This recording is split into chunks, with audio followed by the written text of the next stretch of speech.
Assalamu alaikum to the audience. To people in the audience that have a different belief system, I extend my general well wishes and greetings, and hope that things are going well for you so far. If you know me in person, then you already know who this is speaking. If you do not know me in person, it's not something you have to worry about anyway, because in all cases, the message is more important than the messenger. And I'm simply not that important by myself. But the message is important, otherwise I wouldn't take the time to record it. This one is going to be addressed again to the Muslim world and to the black world, between which there is much overlap in many cases. And in this address, unfortunately, blame is going to have to be placed again. But that's not really the object as much as it is to point to the results of the blame not being placed soon enough in order to make corrections. I have previously addressed in other recordings that most of you listening now may never hear, the subject of the black conscious community, be it in any country, but mainly in the U.S. and English-speaking African nations, in the English-speaking Caribbean, and somewhat in Brazil, mainly there. Mainly because I have more information on them than I do about the black consciousness movement in other nations that may be French-speaking, as an example. Now, I have addressed that it is not proper for people in the black conscious community to use an Arab slave trade, which was criminal both in religious law and the law of the land of the Islamic Empire, as an excuse to say that Islam itself is a problem and won't work. And I've addressed this before. I've mentioned, or I've said how this just doesn't really hold water. But I didn't explain one of the historical details that makes it so. And there are a few misconceptions that I'm going to address in this. Before I go down the misconceptions in a row, I'm going to go ahead and give this detail to support why I said what I said about how many will not just politely but will angrily reject Islam as a solution to black folks' problems on the basis of the Arab slave trade of Africans, which did exist and which was in fact a slap in the face. But what they don't understand is that, one, the Arab slave trade outside of the Islamic Empire was in large part criminal. And by that I mean that there were criminals who had to leave the borders of the Islamic Empire and go into Europe and into Eastern Africa, kidnap people who had been free, then transfer them into the boundaries of the Muslim Empire. And this was because if they did this to people who were free that had not waged war inside of the boundaries of the Muslim Empire, then this would have been a problem, because they would have faced kidnapping charges. To simply just go to someone who was free and make a slave out of them and sell them somewhere else was kidnapping. You just didn't do this to somebody who was free. They would need to wage war, do something wrong to get themselves put into slavery. Their kids may or may not be slaves, but this is what has not been told about the so-called Islamic slave trade of black folks, which was really just an Arab slave trade, because the rules of Islam did not categorically prohibit slavery by name, but they did make it very difficult, and the rules of Islam did not allow for just everybody to be grabbed up, let alone on the basis of race. And this is what the black conscious community is not saying.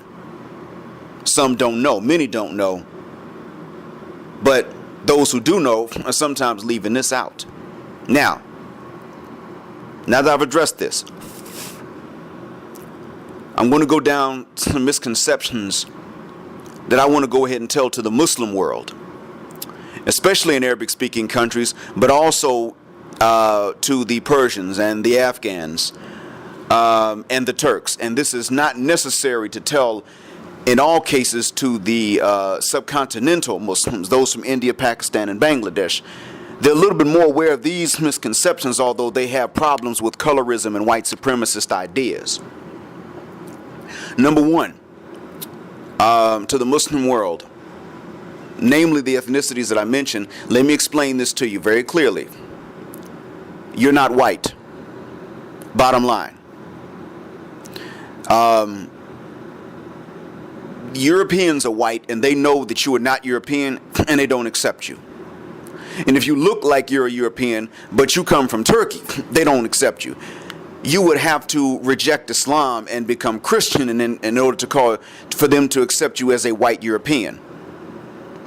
Syrians might be, maybe not. Even then, you would not accept it. Although genetically speaking, you may actually be European, you would still not accept it.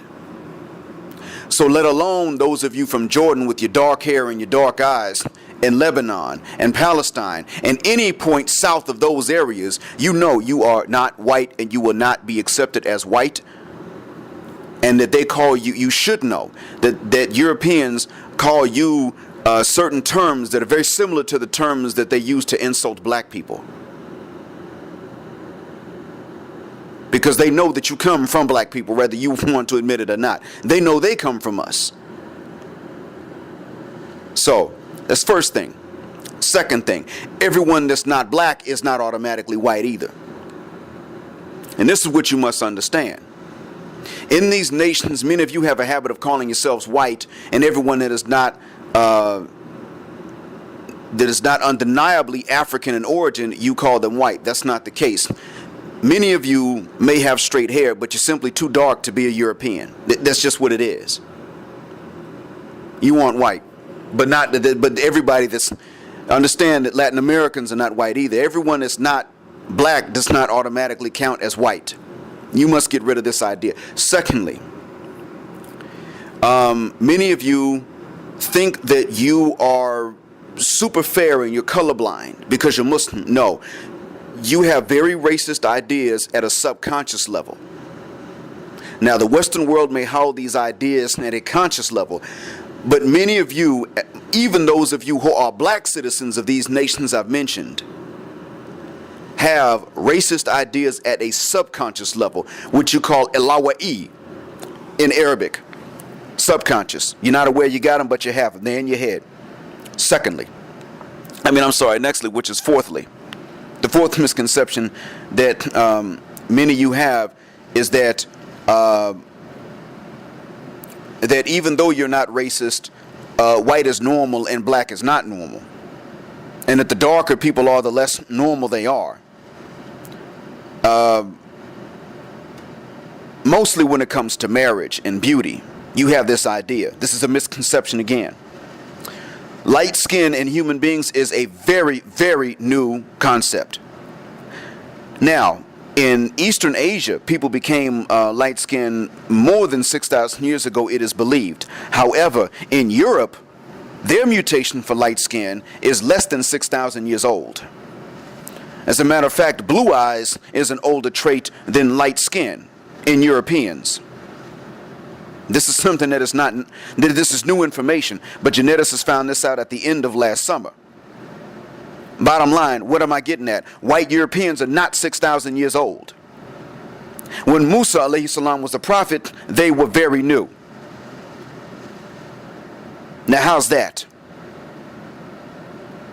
So what this means is that either everybody is equally normal because we are creations and we're adapted to our environments, or it means that they are less normal than everyone else. Not the way you see it. The truth is either the opposite of the way you see it, or somewhere in between it where everyone is the same. Now, I choose to believe that people start off as normal, equally so, adapted to their environments. That they're only abnormal when they're in an environment to which they're not adapted. And even then, it is not a psychological abnormality, but rather it is just a physical abnormality in certain climates. That's all I'm getting at. So, The sad thing is, you in the Muslim world, you have a habit of saying there's no racism in Islam. Bilal was black. Muhammad sallallahu alaihi wasallam said there's no difference between white and black and the Arab and the non-Arab. You'll have this habit of saying this, and then you want the discussion on racism to be over. It doesn't work like that. White supremacy is worldwide, even in the Muslim world. Subconsciously, it is there. The Muslim world is not consciously racist in most cases. In most cases. But subconsciously, the Muslim world is racist. And what type of racism am I talking about? Well, there's really only one kind, and that is white supremacist. Because other forms of color prejudice have no power. It is only white supremacy that has power behind it. Only. There's no other form of color prejudice in the world, or no other direction of color prejudice in the world that is even dangerous to people. It's not dangerous to be white anywhere in this world, unless you talk about intermarriage, and then it becomes dangerous because their genes, being the most recessive, are the ones that show up the least in subsequent generations. Now, you, the Muslims, must understand that you have failed to confront the problem of racism and white supremacy. It has affected you subconsciously, and you are continuing to fail when you say these three things that don't really make sense. When black folks tell you that you are going to have to confront the problem of racism and white supremacy, not just brush it away, but confront it, this is what they mean. Yes, Bilal was black. Yes, there is no racism in Islam itself. Yes, Muhammad sallallahu alaihi wasallam did condemn racism when he said, and discrimination in general, when he said there is no difference between the Arab and the non-Arab, and between the black and the red, except in piety. He didn't even mention white people. The word ahmar does not mean white, it means red in the Arabic language.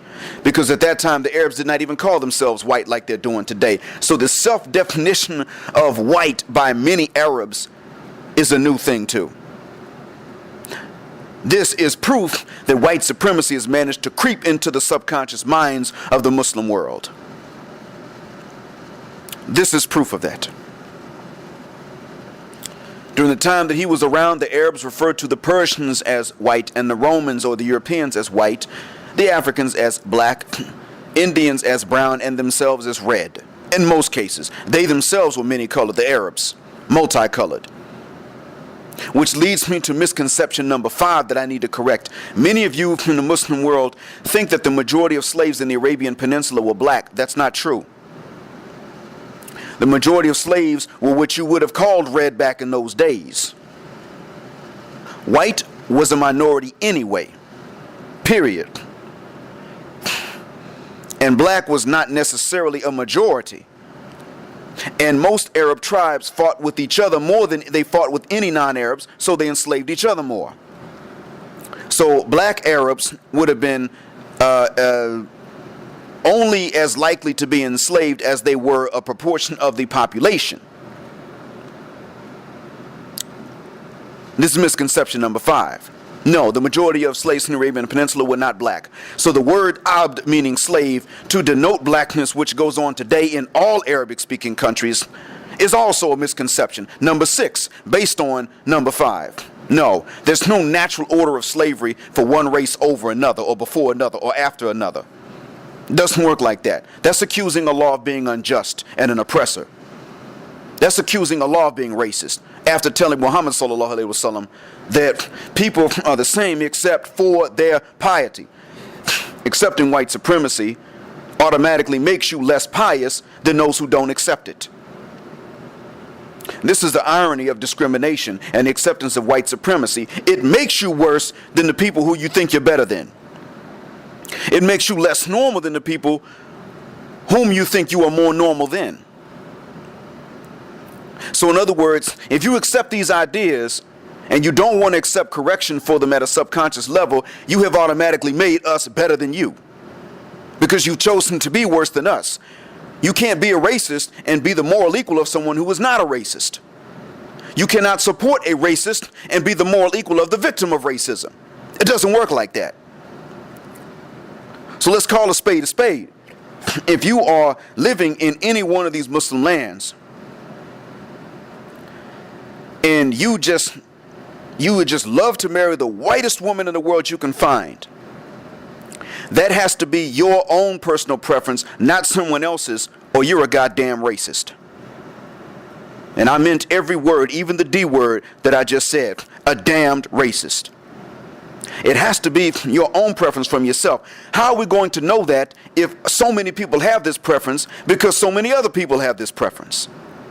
Now, I'm not saying y'all should go out and marry black women. I don't want you to do that. You're not ready for it. You don't have an appreciation for the beauty of black women. Even many of you who are black don't have this appreciation. You come from black mothers and you want to marry the whitest woman you can find because you want your kids to come out white. Not all, but I know that this exists even amongst black citizens of these nations. This exists. Why? Because again, the brainwashing that has affected us all at a subconscious level. If you have this idea that even white is just more beautiful and that you think that that's a natural idea for all people to have around the world, you're accusing God of being a racist. But this is the common thought in the Muslim world.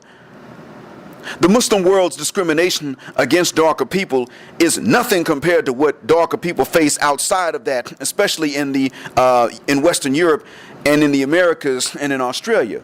It has never involved genocide or lynchings. It has never involved castration. Oh wait, I'm sorry, I take that back. In Turkey it did involve castration. Yeah. And that's another topic for another day. But it does not involve the systematic down oppression of black people or the systematic paying of them less money. But when you use the word Arab to describe black, you are accusing yourself and your ancestors of a level of racism they did not practice. Because you see, in the Muslim world, slavery was never legally about color. That was something that happened in the Americas. That was an American, North and South American. That was an American phenomenon by itself. And when I say American, I mean New World, the Americas. This was not a phenomenon in the Muslim world. However, in the Arabic-speaking world, the use of the word slave to denote black became a phenomenon, which is like a confession to a crime you didn't commit. Much like the Jews and the Romans, mainly so the Jews confessed to killing Jesus when they didn't succeed in killing him, you have confessed to discriminating against and singling out the black baby Jesus of the world, meaning black folks, when you did not actually even do it that much. You have shot yourself in the foot for something you didn't do. But you have begun to do it by subconsciously accepting this term. Second thing, next point. Black nationalism is not Islam, and Islam is not black nationalism. However, much like white America made black nationalism a necessity for black Americans, and much like white Brazil makes black nationalism a necessity for black Brazilians. Oh yes, they do. Much like the white South Africans made black nationalism a necessity for the real South Africans. I shouldn't even call the white South Africans. Much like the British and the Dutch in South Africa made black nationalism a necessity for the real South Africans. You, the Muslim world, having turned a blind eye to racism and white supremacy, but letting it in your subconscious minds and repeating certain things, you have made a mistake. You have now made black nationalism a necessity for black folks the world over. You have said that even though there is to be a Muslim and Muslim unity in the world, you have said that even though this should be the case, you will force black folks into a black-black unity. Strictly. At the expense even of a Muslim-Muslim unity. You have made this very clear, and here's part of why it is I say that. The discrimination that goes on against black folks in the Muslim world today does not extend to jobs. That's great. It does not extend to pay. That's great. It does extend to marriage. And this is where I flip the script. You have decided to take on this view, this role, and I've asked people in this country where I live, since I'm a light-skinned person myself, I can ask this, and so I ask, what is the reason that you all have this prohibition this cultural preference at a mass level, not individually, but a mass cultural preference for the whitest of husbands and wives. And what is this revulsion you have to the idea of non-blacks marrying blacks? And they said it is to protect the white race. Now that sounds like some Ku Klux Klan crap if I've ever heard it. And this is coming from Muslims in the Gulf. To protect the white race, and they ain't even white. I can't tell the difference between the one that told me and the Ku Klux Klan. Now, the Klan would resort to murder. Here, they don't want to kill us. However, there's still this idea of protecting the white race. That's problematic. That sounds like a damn threat to me. So, but I'm going to flip the script here, and I'm going to start talking to the black citizens of these nations.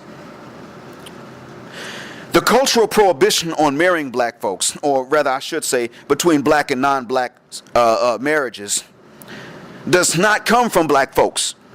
You, the black citizens of the Muslim world, any of these areas, you don't walk around with a prohibition saying I won't let my kids marry someone that's not black. You're not doing that. It is everyone else that is not black that says they don't want their kids or their friends to marry someone that is black. And if someone that's not black marries a black person, everyone else will ask the non-black person, why did you do it? They won't go to the black person and say, why did you accept? They'll go to the non-black person and say, why did you accept? God damn it, that's racism. Subconsciously, but still it's racism. Genetically speaking, black folks, you need to understand something. Genetically speaking, we don't need anybody else.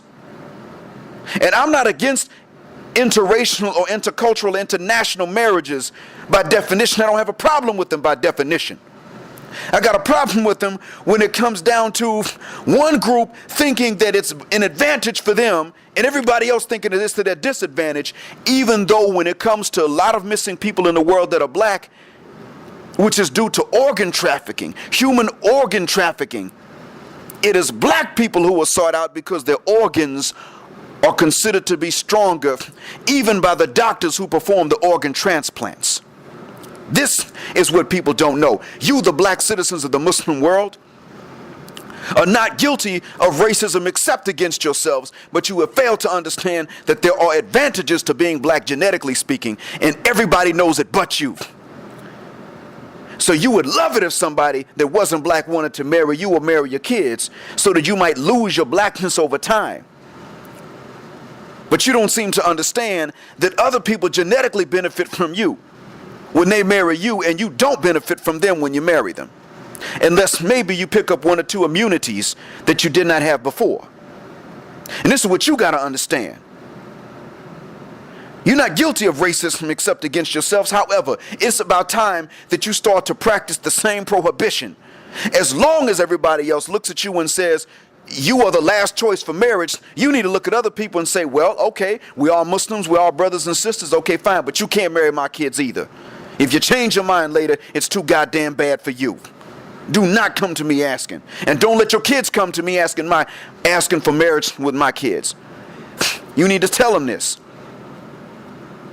You need to make your minds up that whatever the hell other people practice, if it is a grain of discrimination against you, you will practice the same thing. So that at the very least, we can say, okay, you know what, it runs both ways in the Muslim world. This is the reason why. You see, it's not just visually, but genetically speaking, that if you took everybody, a little sample of everybody around the world and put them in the stadium, and you said everybody move away from the Asian, some Eurasians would get confused in the shuffle. If you said everybody move away from the European, a small minority of Eurasians again would get confused in the shuffle. If you said move away from the Pacific Islanders, you would not know every single Pacific Islander on site, although you know quite a few, but you would not know them on site. But if you tell people move away from the black African, oh, everybody would move away from the black. There'd be no confusion. There'd be a very, very, very small minority. And if you told everybody in the stadium, move away from the black Africans, those who could be confused as something else but are black Africans would walk to the black Africans because we ourselves aren't that confused. Genetically speaking, if you could take everybody's DNA profile and you told the geneticist, okay, look at these profiles on paper, they wouldn't need time to do it, but they could separate who is African from who is not African. Everybody else, it would take a lot more time for them to do it. This is the truth of the matter. We are distinct genetically. We are distinct visually. There's nothing wrong with it. We were the first people. However, if other people can't handle this, it's about time for you to stop being so nice about this stuff and start telling people, well, you know what? We got immunities you don't have. You got a few we don't have. We got more that you don't have. There are health benefits to having melanin. Why the hell should we interbreed with you either? It's about time that you stop accepting that you're somehow inferior, even when it comes to marriage. Just that by itself. Don't accept that. Have a little bit more pride. If you're a black Kuwaiti, why do you even want to marry a white Kuwaiti? Some you do and some you don't, but for those of you who do, what the hell for? They need your DNA to sustain their immunities over generations. You don't need theirs. And it's about time you picked your chin up a little bit. It's about time you understood this. If you're not allowed to talk about racism when you do see it in these countries, if people look at you like, well, don't complain, you need to feel free to tell them, oh, hell no. No, you screwed. See, if you're a Muslim, you got to be better than everybody else. You can't accept it even at a subconscious level. This is what you need to be doing.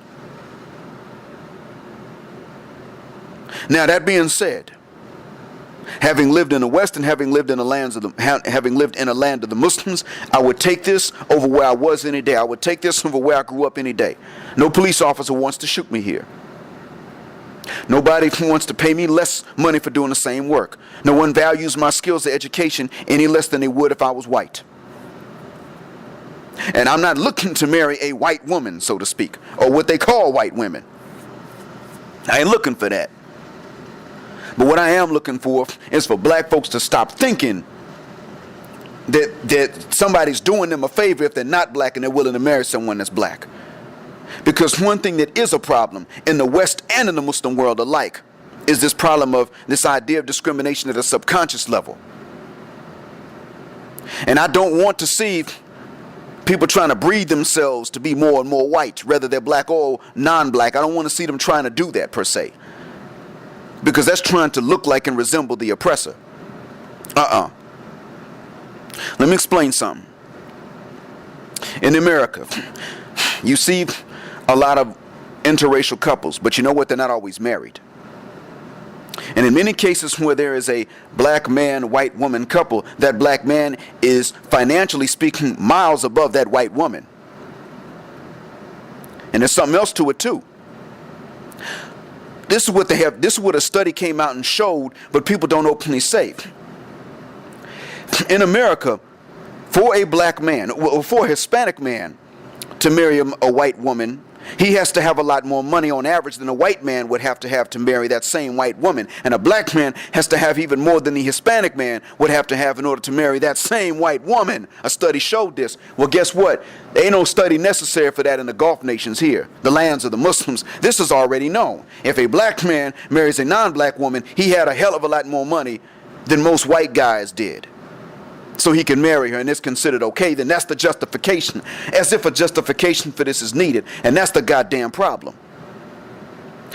The problem is that in the Muslim world, there's this overvaluing of non-black blood. Now, I didn't say white blood. I'm just talking about non-black blood. There's an overvaluing of that. Just non-black blood is considered more expensive than black blood, DNA. Why? Because for a black man to marry a woman that ain't black, he has to pay a higher dowry. He has to have more money and pay a higher dowry to that woman. And in many cases, if a black man asks to marry a non-black woman, her father's never going to ask her. He's simply going to say no. Without asking her permission, without asking her opinion, he will simply say, no, you may not. So, if that's the only discrimination that there is in the Muslim world, look, you got to marry your own type. You can't go ask someone else why they married their type, but you got to marry your own type. However, you need to know that your type has been influenced by the subconscious acceptance of white supremacy in the back of your mind.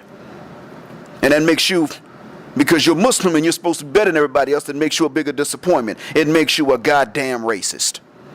You just don't want to kill everybody. That's what the hell it makes you. Not if you have your own type that you want to marry, but if you think that they're supposed to be the same, that everyone else's type is supposed to be the same. That it is less normal for someone else. You a damn racist. So, that being said, you, the Muslim, with your subconscious and unknowing acceptance of a few ideas of white supremacy, have made black nationalism a necessity for black people the world over, Muslim and not. You have made it to where a black person who is Muslim has to have a solid unity with black folks that are not Muslim before they could unify with you. Why? Because when it comes down to it, you're going to have a fear of being wiped out and being turned into a black population yourselves. And this scares the hell out of you. Let's just be honest. You're scared to death of the idea of your grandchildren being black and your population becoming black, even though you started off that way. And that by itself, that's some goddamn racism. You marry who you want to. You marry your type.